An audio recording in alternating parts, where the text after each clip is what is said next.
Hey everybody, Jason Burmis here. Look, it looks like they are ramping this up and ramping it up big time.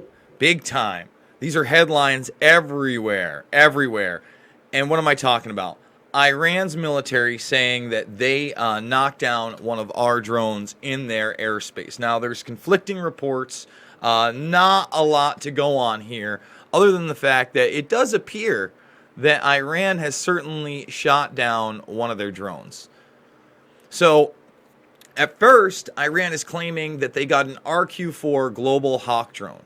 Now, for that to happen, it's a pretty high altitude drone.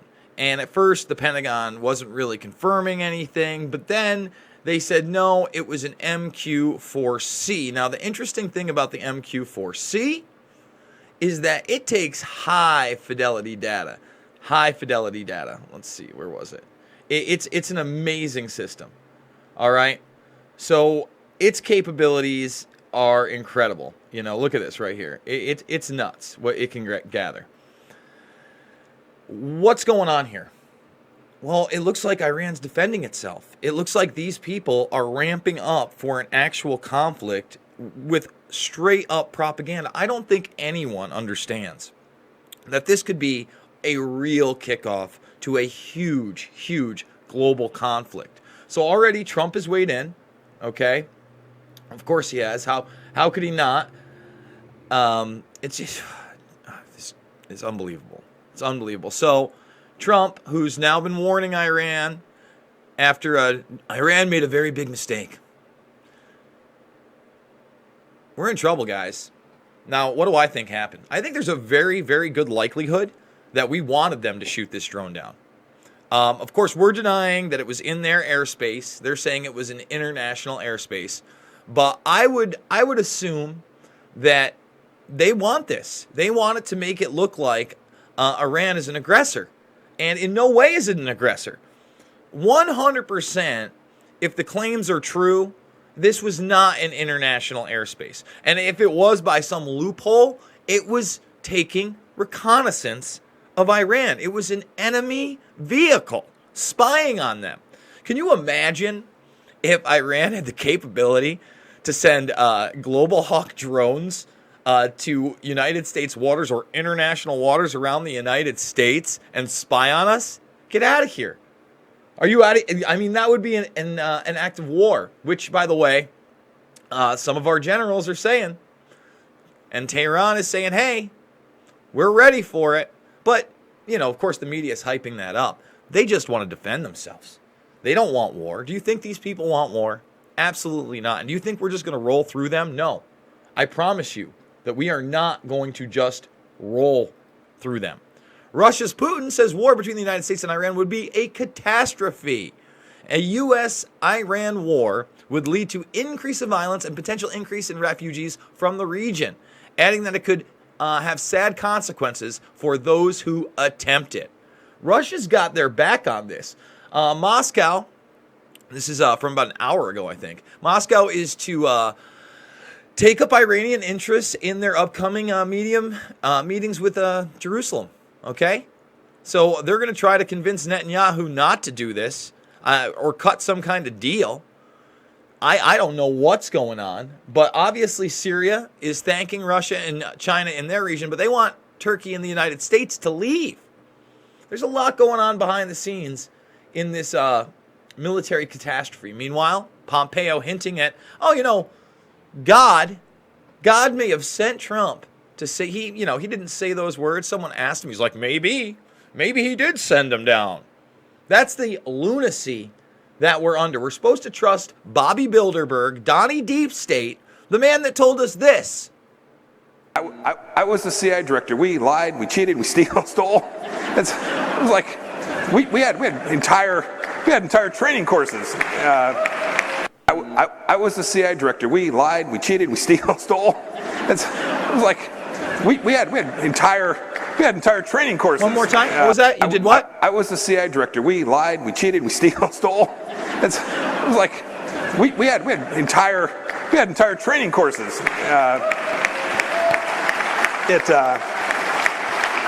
It reminds you of the glory of the American experiment. Does it? It reminds me that you're an admitted liar, thief, and propagator of war. That's what you just said it. You're a liar, you're a thief, and you trained heavily at it, and you cheat. You cheat to do so. You're not honest. You've never been honest. Look at this guy. He couldn't even keep a straight face when he tried to say that limpet mine attack was absolutely Iran, 100%. And we've gone over ad nauseum what that was at worst, a reconnaissance mission of something on the side of a boat. My God. So again, I don't know what to say here, guys.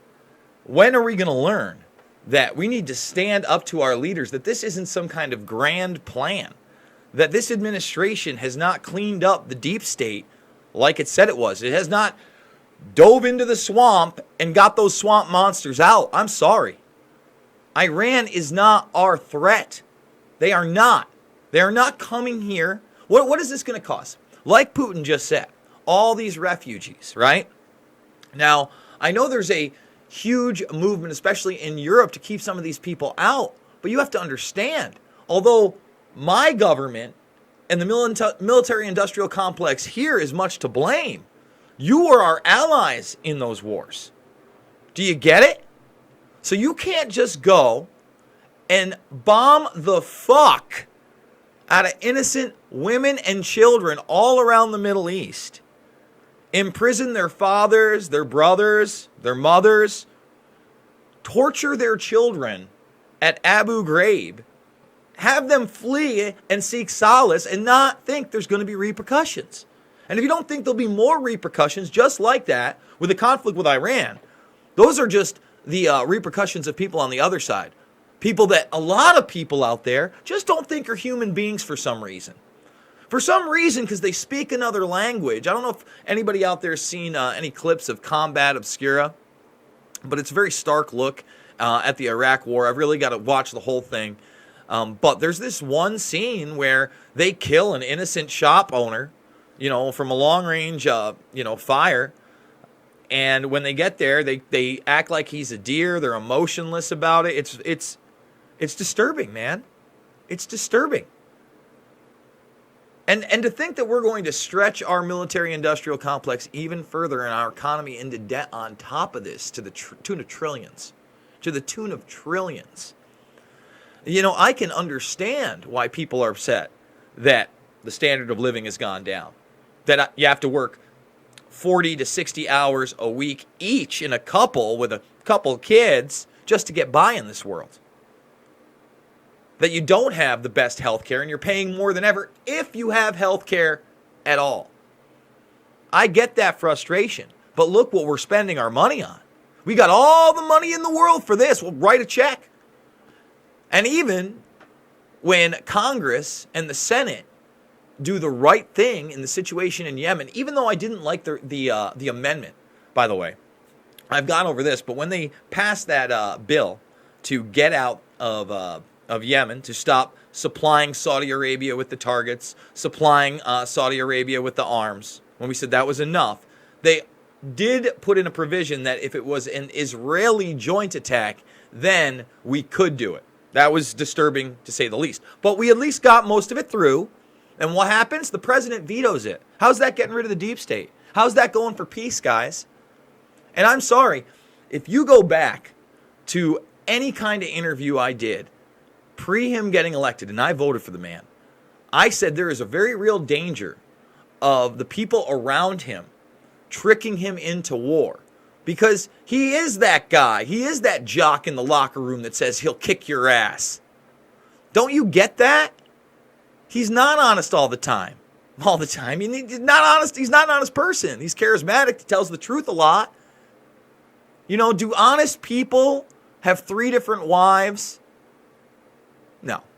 No, they don't. Do honest people get that far in business? No. No, they don't. That's not how it works, guys. I wish it worked that way. But hopefully, you out there aren't interested in that type of power.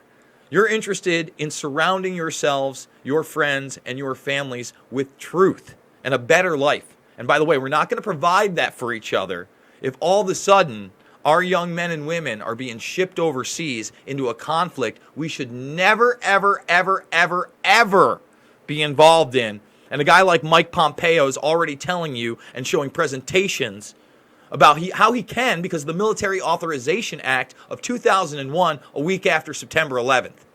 We've gone over it. Face the nation. Everything we do will be lawful. So I'm hyped up. I don't like it. I'm not happy about this at all, as you can see.